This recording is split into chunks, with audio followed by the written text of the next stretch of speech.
All right, we bring in George Will, Thanks. NewsNation senior contributor, Pulitzer Prize-winning columnist for The Washington Post. You think about this. George Washington came to the Capitol. He gave the State of the Union as it was required in the Constitution. It was then stopped as sort of too much of a showmanship by President Jefferson. Your favorite president, Woodrow Wilson, brought it back. Why do we still do this? It's an excellent question, and I think you're seeing a sort of groundswell, but a rising tide of people saying that maybe this thing outlived its usefulness. It has become unquestionably a political rally for whatever party holds the presidency. And one side jumps up and exclaims its approval of the president, and the other side pouts rather theatrically. And it's become so stylized.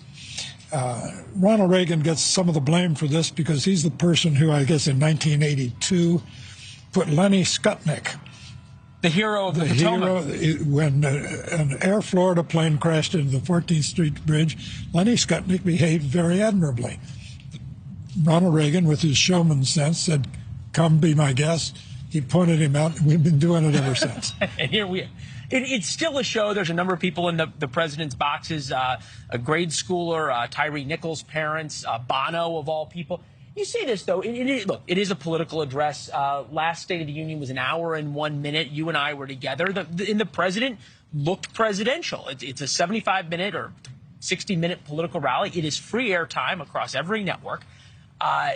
Last year, it was 38 million people who were watching. By contrast, a little bit more than 58 million people watched the Chiefs versus Bengals game. That's still.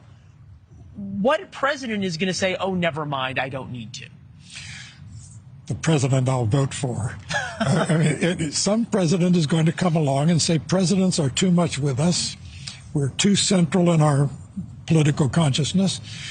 I'm going to mail my State of the Union, which is what was done, as you said, from Jefferson, who said it's monarchical for the president to stand above the legislature and lecture them. And besides, he's a most unusual politician, and he didn't like the sound of his own voice.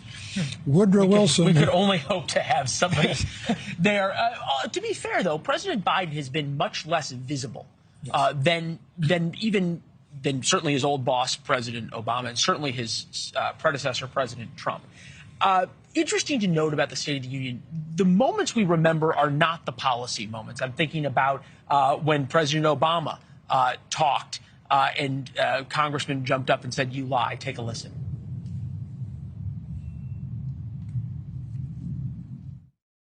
You know, I don't believe in the theatrics of tearing up speeches.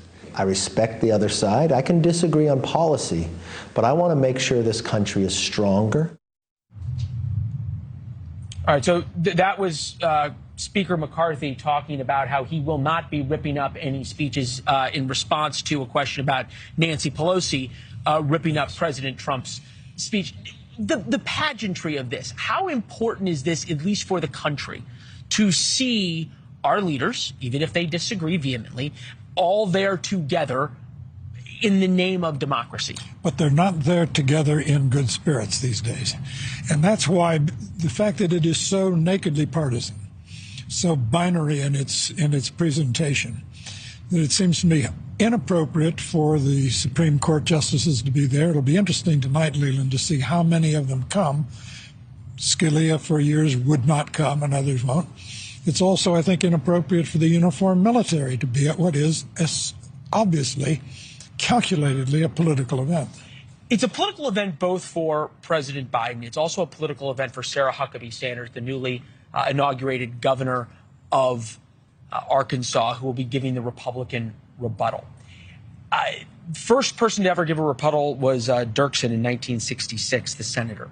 Has this ever worked out well for someone giving the rebuttal? Because you go from the president of the United States with the best podium in America and this huge pomp and circumstance to some poor person 7 minutes later, cued by a TV producer going like this, and they read a teleprompter for 7 minutes. It never works. It doesn't work. And it's odd that they picked Sarah Huckabee Sanders because she's been governor for, what, 2 months? Less than that?